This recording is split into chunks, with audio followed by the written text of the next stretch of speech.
ボンジュールでもこんにちは。でもネイバーズ坂へようこそ。パーソナリティ香りです。サラです。フランス留学39日目。毎回私たち2人が日々の気づきや留学、異文化について語らい、緩やかに海の向こうを目指していく、そんなトークプログラムとなっております。ははい、ということい。で、今日ちょっはと今サラさんか回は、ら何ですか、なんか報告かなんかはい。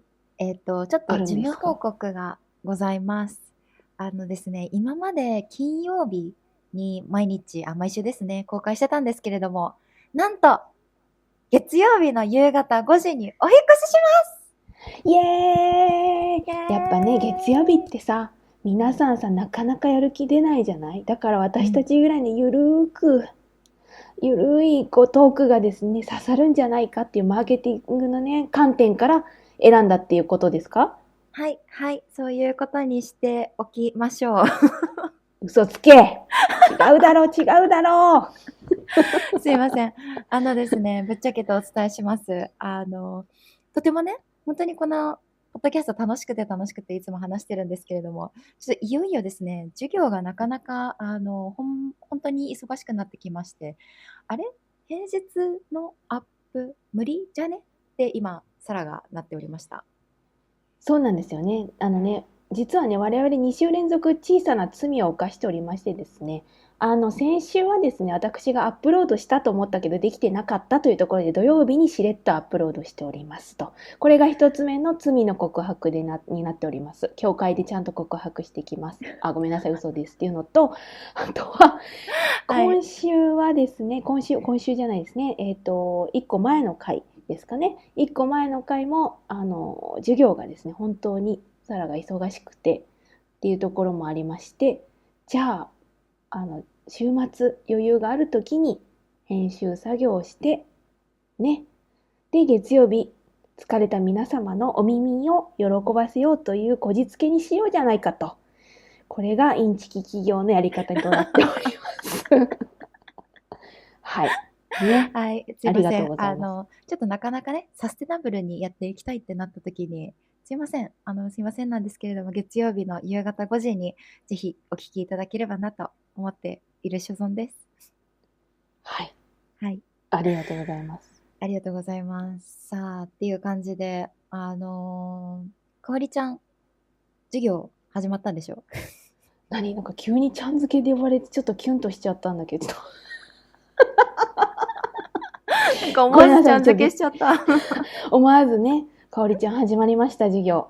はい、はい。どうですか？ですね、やっぱ一番最初に始まった日ですか？まあ、オリエンテーションがあって授業始まってっていう流れだったんですけど、そのオリエンテーションの日もですし、授業が始まった日もですし、ですね、遅刻された方がいましたっていうのがまず最初の驚き。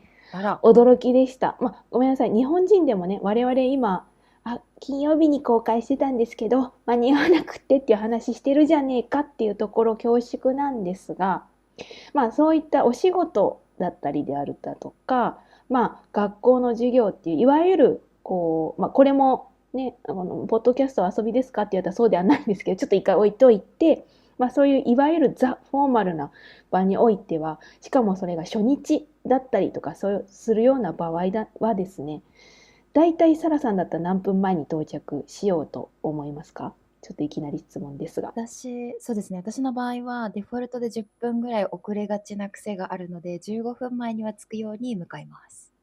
うんうんうん。ということはちょっと足し引き掛立ち引きけ算じゃない、しては、だいたい5分前に5分、は絶うん、対着くよね、みたいなね。うんそうですね。うんうん。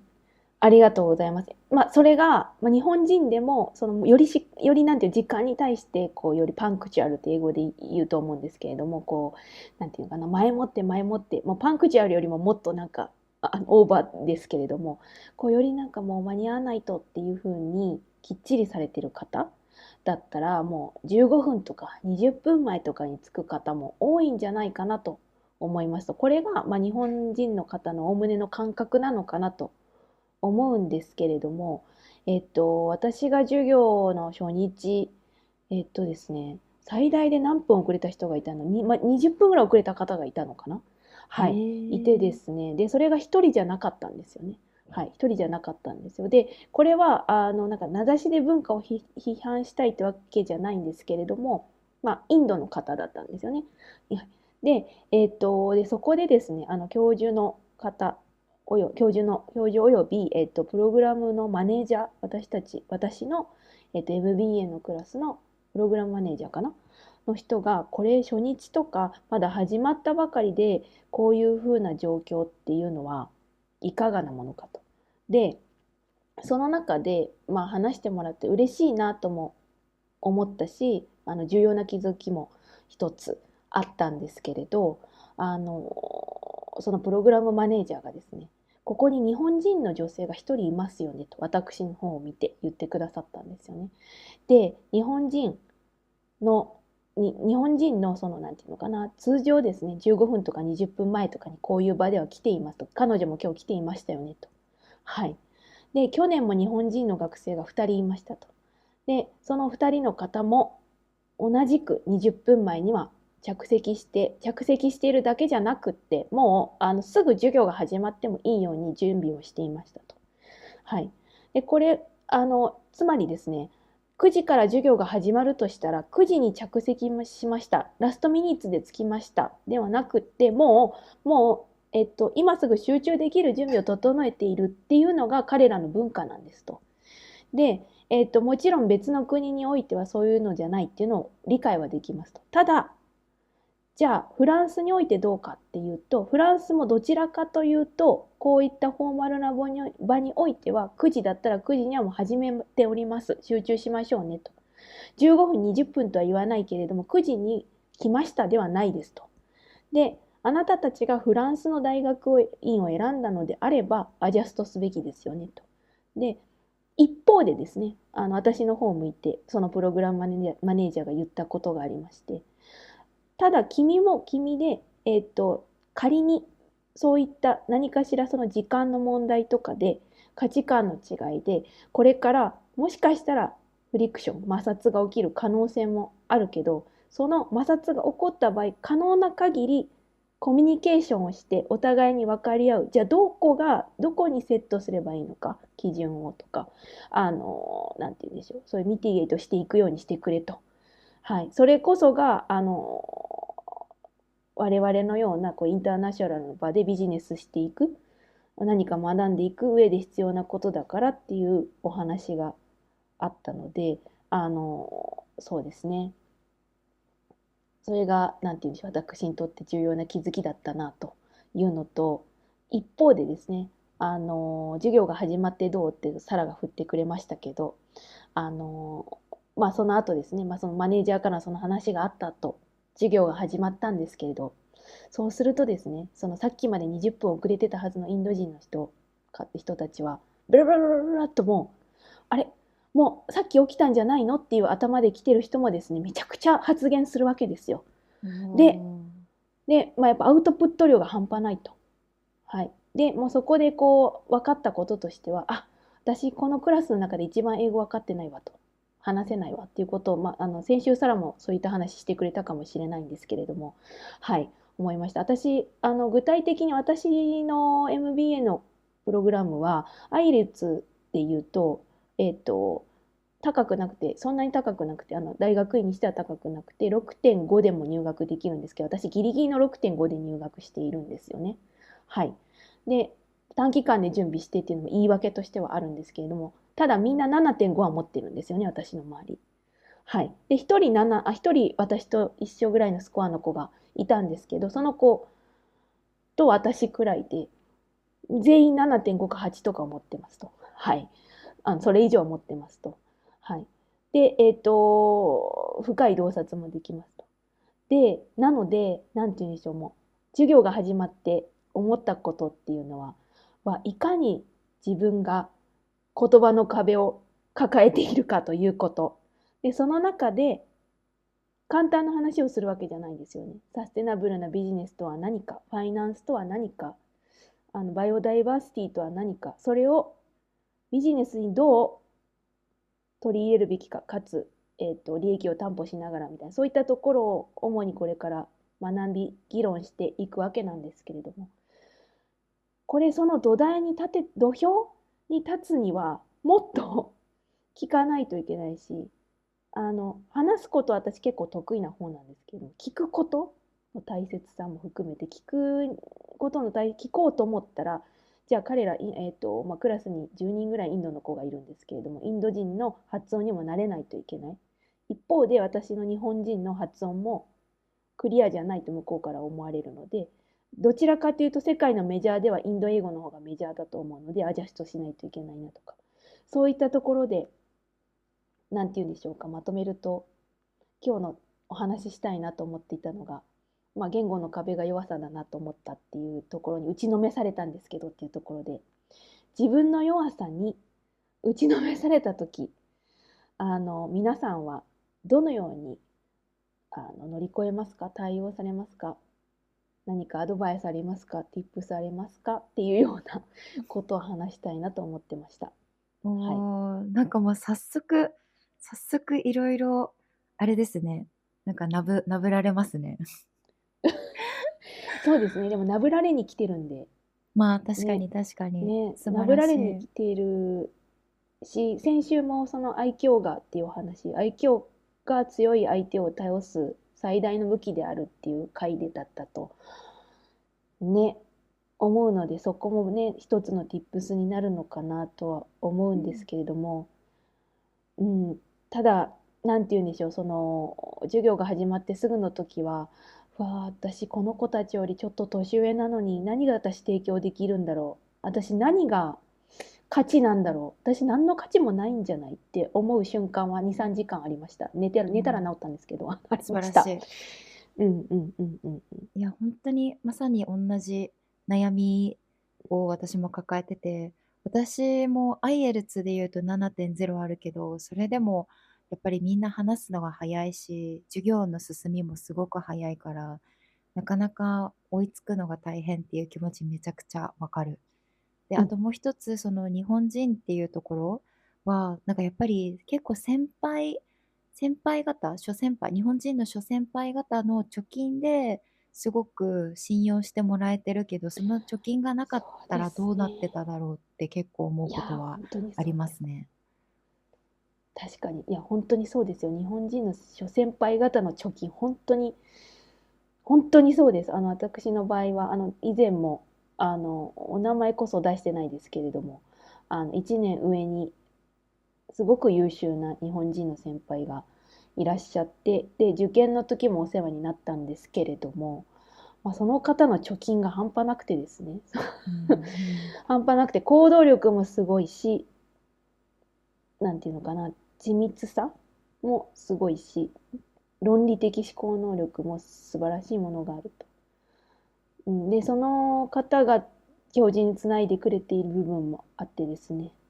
はい。なので今、サラが言ってくれた、その貯金がなければ、その一つ上の先輩だけじゃなくですね、もう我々もっと大先輩、人生の何十年も先を生きている先輩方が、仕事で一つ一つ約束を守り結果を出しみたいなところも含めてですね、ね、あったんだなっていうのを私たちでぶち壊したくないなっていうところですよね。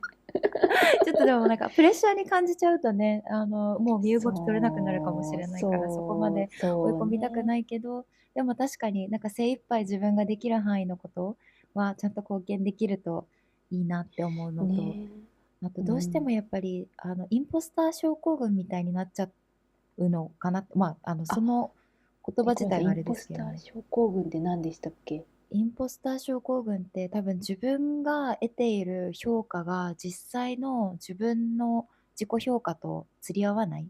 なんか他者からのうん。評価の方が高くどうしても感じてしまって、こんな自分がこんな評価もらって値しないのになんでこんなに評価してもらっちゃってるんだろうってうんいうのを、うんうん多分うんうん。私の理解で言うとインポスター症候群ああ、ありがと思っとうございます。そのてます。言葉を教えていただいて、確かに。で、かつ日本人の特徴としてそういった方の方が、よく言うとうん。謙虚なので、そういった方が多いんじゃないかなとね、思います。で、サラもそうだなと思うんですけれど、ね、でも、だからこそ苦しんじゃうというか、うん。うん、うん。あれ、なんでこんなにできないんだろう、本当にどうしたらいいんだろう、もっとやらなきゃ、もっとやらなきゃ、もっと頑張らなきゃってなって無限に時間を費やしてしまうというか、いつまでも自分が満たされないというか、満たされないというとおかしいんですけれども、足りない、うん、と思ってもがいちゃうっていうのが、なんていうのかな、サステナビリティ、私は経営的なサステナビリティで、サラはサステナビリティのスペシャリストとしてですね、お二人ともサステナビリティをテーマとして学びに来ているはずなのに、自分自身がサステナブルじゃなくなっちゃうダメだよ、っていうね。ダメだよ、それは本当に。いや、でも、ね、香りも本当に今始まったばっかりで、今、いろいろカルチャーショックもあって、まだ自分だと足りない、自分は一応入れたけど、一番下にいるんじゃないかっていう気持ちめちゃくちゃわかるけど、なんかその言葉をひっくり返すと、それインポスター症候群だから、実際その評価自分値してるから、入れたっていう時点でもう絶対ついていけるから、もうあなたはその資格があるから、伸びしろしかないからって思うようにしましょう。そうね、そうですよ。私たちのね、強さはその伸びしろしかないからと愛嬌が一番トップに来てですね。で、ね、そこと、あと自分自身の必ずバリューの出し方っていうのが、サラ自身のバリューの出し方があり、香り自身のバリューの出し方がきっとある。それを見つける一年にしたいなともうん。思いますし、うん。実際1週間ほど授業を受けてですね、もしかしたらこれがバリューなのかもって、今の時点でですよ。今の時点で香り自身が思ったことがありまして、でそれは、平均的な、勤務年数ですかよりも高いというところ。あと、やっぱ日本のマーケットっていうのは、やはり世界の中で特殊なんですよね。やうん。はりね、皆さんもご存知だとは思うんですけれども、その中で、日本が得意としていた、業界、ものづくりの業界に行ってとか、なんかそういった、なんていうんですかね、要は職務経験の部分もそうですし、そこが一つと、それを実際に言われたんですよね。あるクラスメートに、すっごく優秀なメキシコ人の、女の子がいて、3校、4校合格もらって、うちの学校を選んできたっていう子がいるんですけれど、その子も英語がもうなんだ、IELTS8 とかなんかそこぐらいあってですね、ちょっと私からしたらもう異次元ぐらいに喋れちゃうっていう。で、かつリーダーシップもあってっていう子が、あなたの、その、英語についてはいつでも私のことを頼ってねと言ってくれた上で、かつあなたの、なんていうのかな、周りを巻き込む力と、うん。勤務年数の豊富さとか職務経歴のところが、授業を重ねれば重ねるほど私たちがあなたを頼ることになると思うって言ってくれたのがすごく嬉しくって。うん。うん。うん。で、あなたが英語について不安に思うのかもしれないけど、今こうやって現にコミュニケーション取れてるじゃないみたいな。それの努力をあなたはしてるじゃない。その、あくまで英語を話すために来てるというか、英語がツールでしょみたいな。じゃあいいじゃない、もう取れてんだからと。うん。で、すでになんかプレゼンテーションでこうあなたが何を伝えたいのか私はしっかりと分かったみたいなようなことを言ってくれたので、それが先ほど言ったインポスター症候群ですかになりそうだったんですけど、できないことはできないと認めつつ、うん。頼りつつ、でもそうしたらなんかスッと入ってきてですね、あ、うん。そっか、そこは私が強みで捉えていいんだってスッと入ってきたのでね、そういった形でサラもそういった経験ありましたか？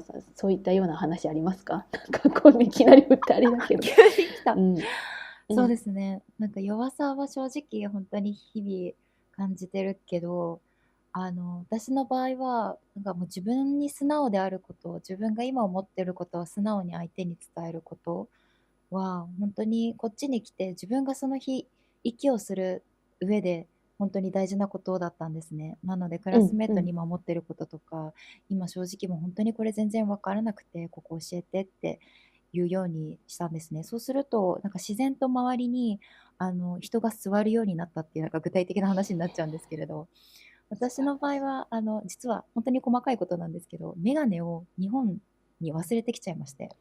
あら、見えるの、はい。あなた。見えるんだけど、こう、長時間ずっと黒板とかを遠くから見てると目が疲れて頭痛くなっちゃうから、もう最前列の一番前とか真ん中とかに座るようにしてるんですね。で、基本的に、誰も周りに座りたがらないんですよ。最前列の一番真ん中なんて誰も座りたがらないけど、私一まあね、人でちょっとあまりにポツンと。近すぎる。そうそうそう。多分、やっぱりね、手元でいろいろ調べ物したい子とか、うんうんあとただ単うんうん。純に、後ろの方が好きだからっていう子も本当にいるとそうだよね。思うんで全体が見すけど、えるしね。うんうん、うんうん。そうそうそう。全然そこも、座ったことあるんだけど、なんかやっぱり私の場合は前の方が集中もできるし、先生とのコミュニケーションも取りやすいし、前の方がいいなと思って座ってたら、最近は、結構周りに座ってくれる子が増えましたっていう。いやー、そだから、れはファンですよ。サラのファンがついたということです。いやいや、なんかもううん。みんな多分サラのことを助けようと思って多分座ってくれてて、めちゃめちゃありがたいことなんですけど、甘ね、んじて周りにいろいろ聞き続ける日うんうん。々を送っております。だからそれ今、周りはね、サラのこうん、とをね、今でもサラはサラを助けようとしてくれる人がって言ったけど、きっとうん、それはサラが自己開示をしたからだと思うんですよね。なんか自己開示をしない人に誰が助けようと思うねんって話だし、うん、そうだ察しね。てとかじゃないし、うん、で、助けたいと思うってことは、彼らにとってもきっと助けることによるメリットがあるというか、うん。きっとそこでサラはきっとちゃんと感謝する子だし、うん。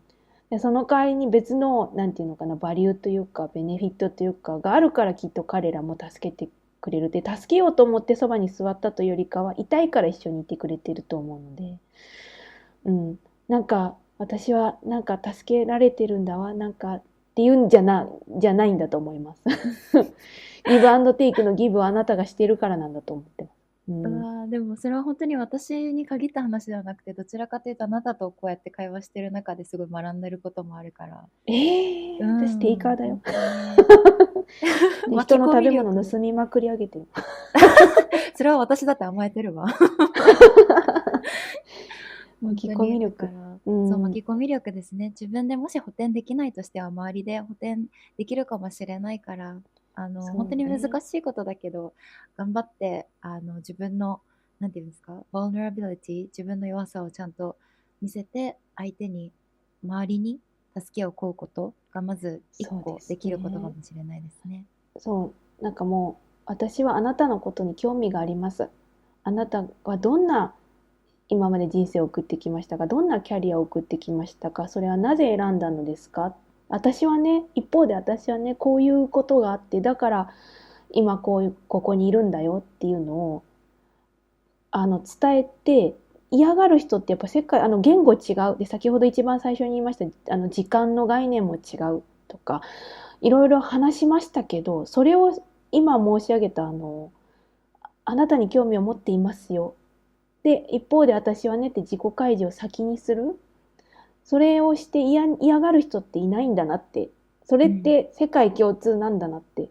うん、改めて思って、うん、で、一つでも相手の文化を今学ぼうとしてるんだよ。例えば私最近イタリア人の女の子、クラスの女の子と仲良くなったんですけど、イタリア語でこれどう言うのでもいいんですよね。と思うんですよね。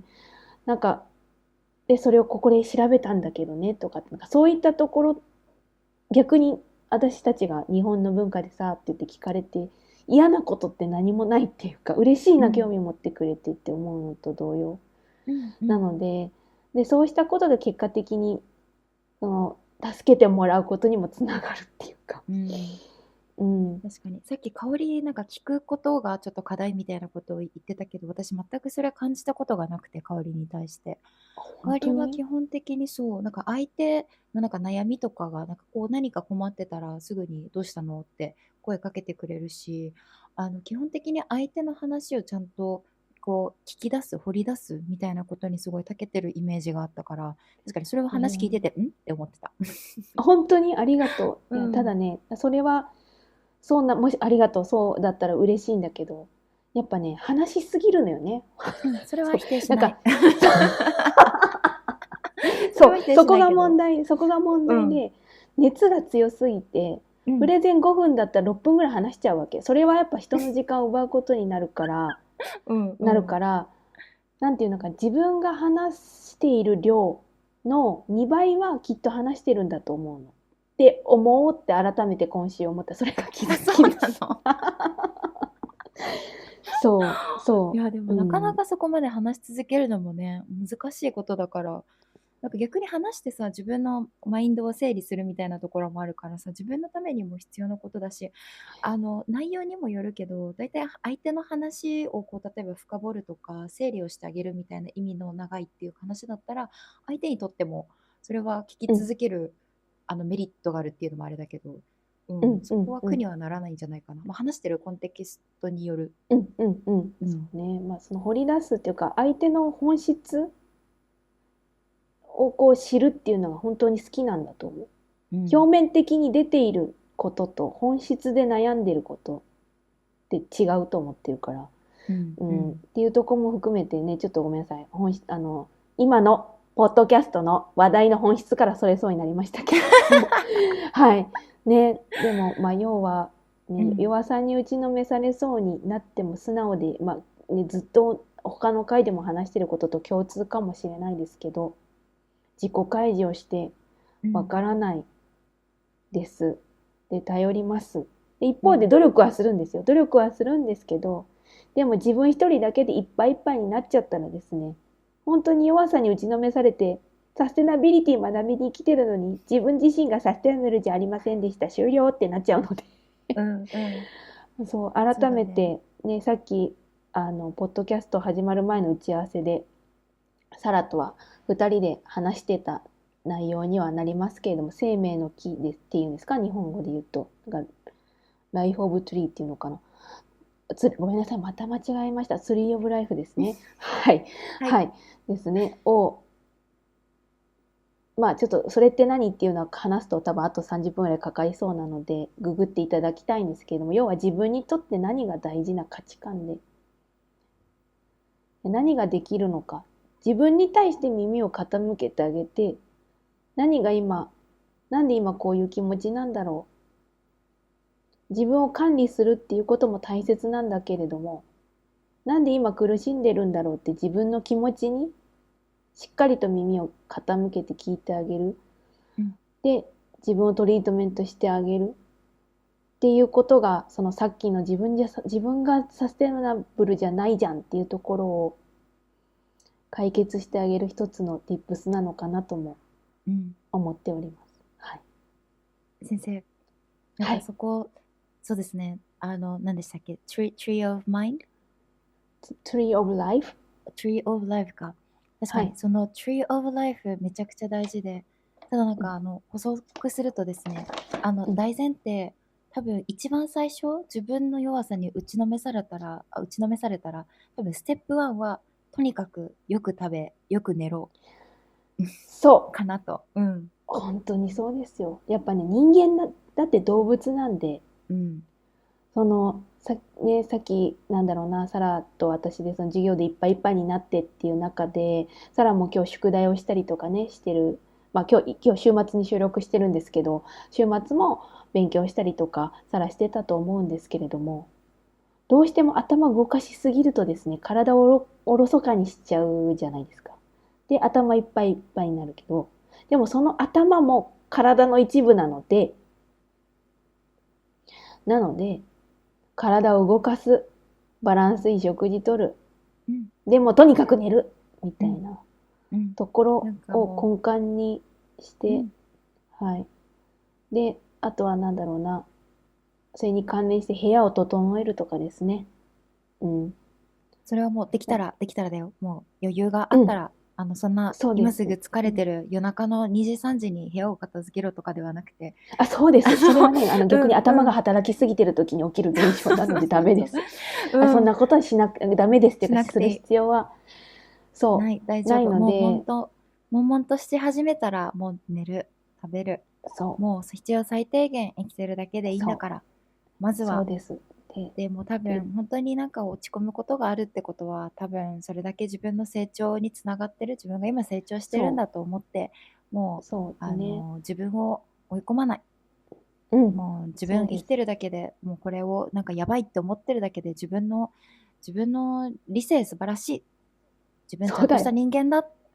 そうそうで思すう。うね。ん。あとは、なんだろう、頼り先を増やすってことですかね。それは人じゃなくてですね、人じゃなくてもいいかなと思っていて、自分自身の心、体、まあ、魂とか、何でもいいんですけれども、それが求めてることっていうのは一つじゃないというか、なんか依存先を増やすっていうとなんか言い方がおかしいかもしれないんですけど、まずは土台として私たちが今話したような食、睡眠、そして適度な運動っていうのは大事なんですけど、例えばそれが映画を見るとかですね、本を読むとうん。か、うん、適度にお酒を、食に関連してますけど、適度にお酒をたしなむだとか、うん。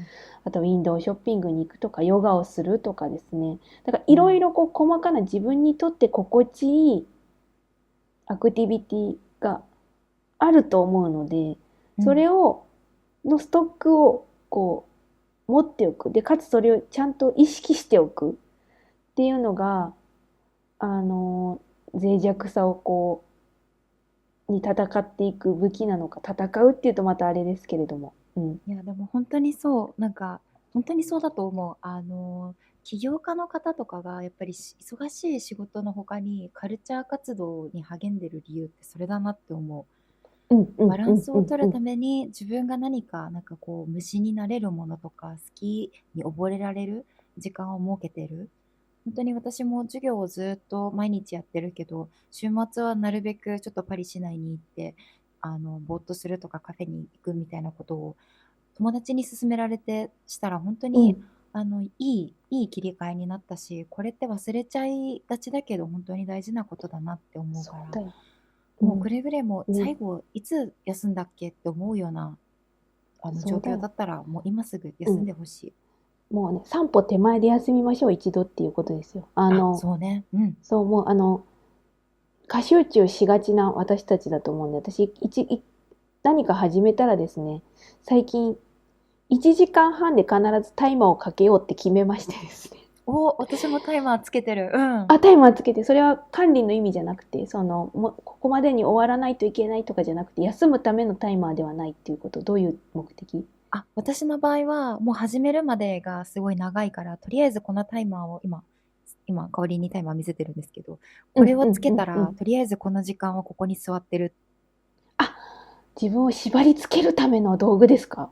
まあ、始めるための道具。全然無始視してる時まるための、よし、もあるけど。うん。よし、今からやるぞ、みたいなね。そうそう。まずはそうですね。5分みたいまずは、確かに、それも大事。なんか、自分を平らにさせすぎても、それはそれで自分が結果的に苦しくなっちゃうから、っな。うん。ていう意味でも、そのタイムをセットするっていうのも大事だし、ただ、一度集中しちゃうと、もっとやらないと、もっとやらないとっていうのも、良くないうん。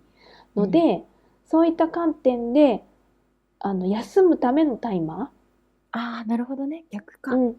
を私は最近つけるようにしていて、それもきっとさらにも、そして聞いてくださっている方にも、有効であってほしいなと思っていて、で、うん。1時間半って言ったんですけど、やっぱその日の体調に合わせて30分にする時もあります。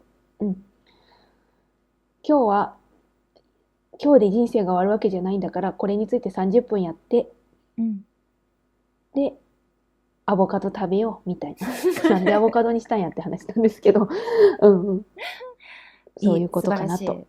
動物うんうん。性のタンパク質ではなくて、そ脂質か。そうです。植物性の、そうです。